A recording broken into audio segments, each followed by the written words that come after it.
Shalom, shalom, shalom, shalom. Nagaa Waaqayyoo ayyaanni gooftaa keenya Kiristoos Yesuusin biratee dachaa dirriba baay'ate isiniif haa ta'u.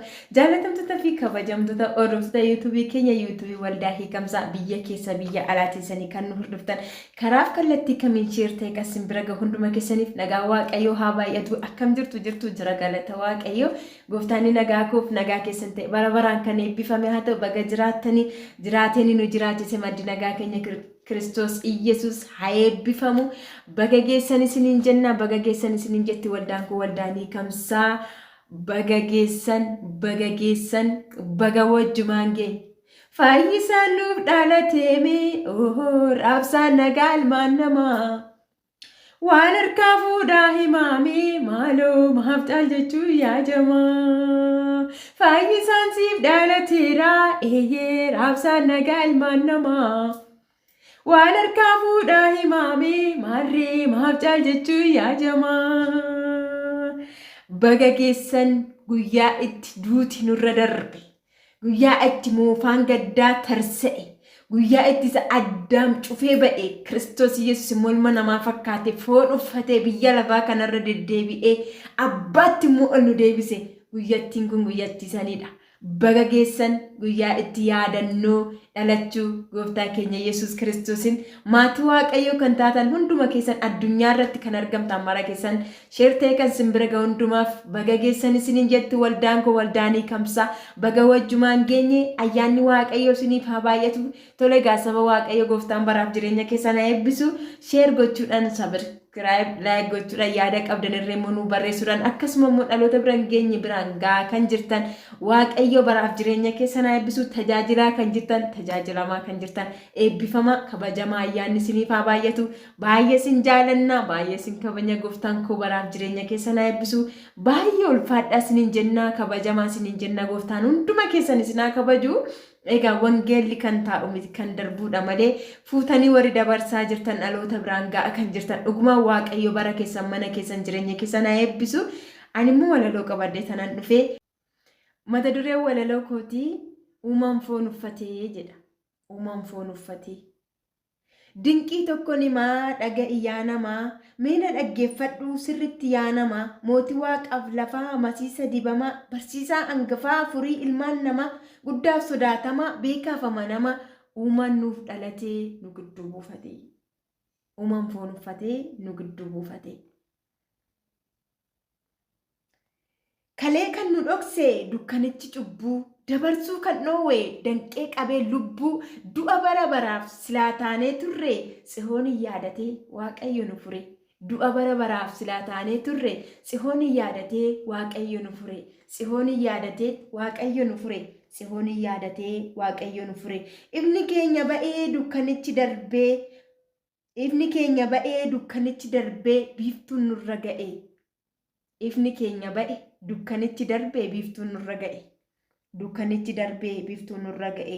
Maddi cubbuu addaam hursee nurraa jigee ilma namaa fakkaatee Yesuus nuuf birmate.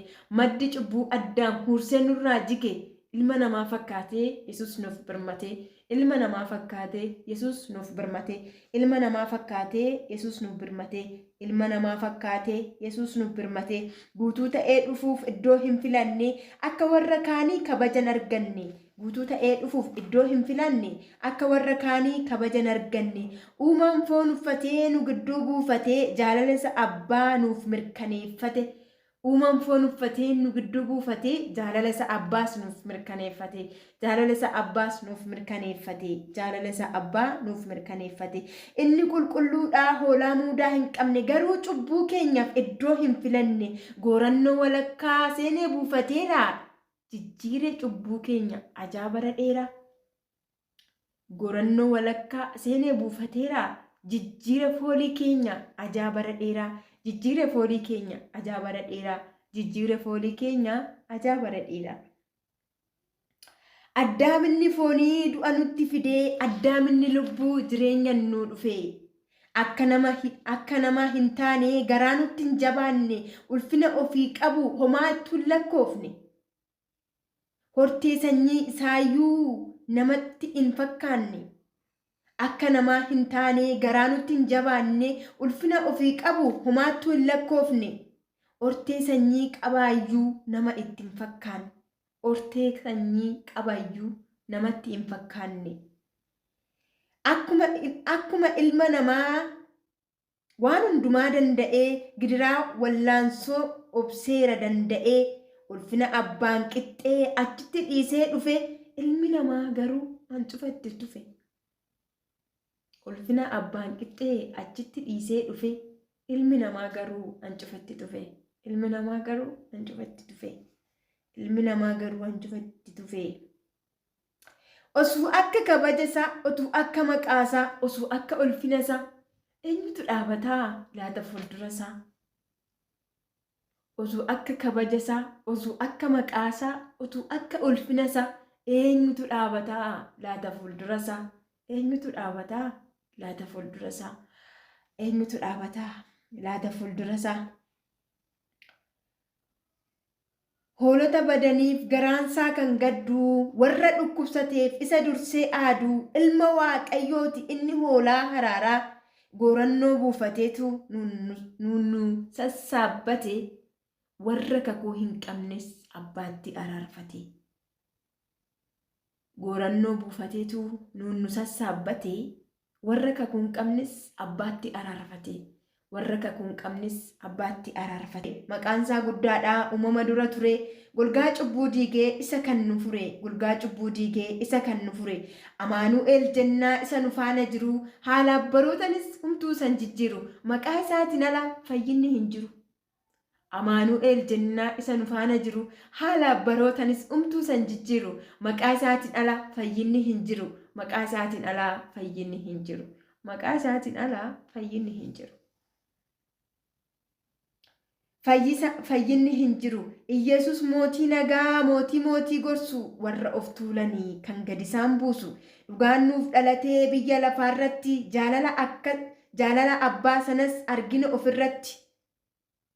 Dhugaan nuuf dhalatee biyya lafaarratti jaalala abbaa sanas argina ofirratti. Jaalala abbaa sanas argina ofirratti.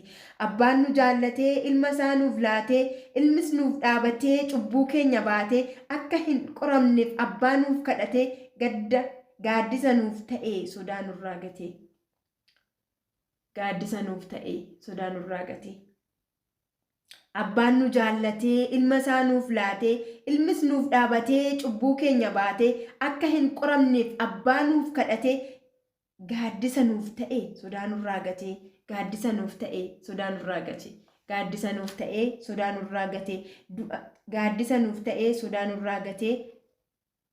Ofii foon uffatee birmaduu nu baasee qofaa nuuf dhaabate. Ofii foon uffatee birmaduu nu baasee qofaa nuuf dhaabate. Ayyaanni isiniif haa baay'atu. Walaloon koo kana fakkaati. Dogoggora jiruuf dhiifama isiniin jedha.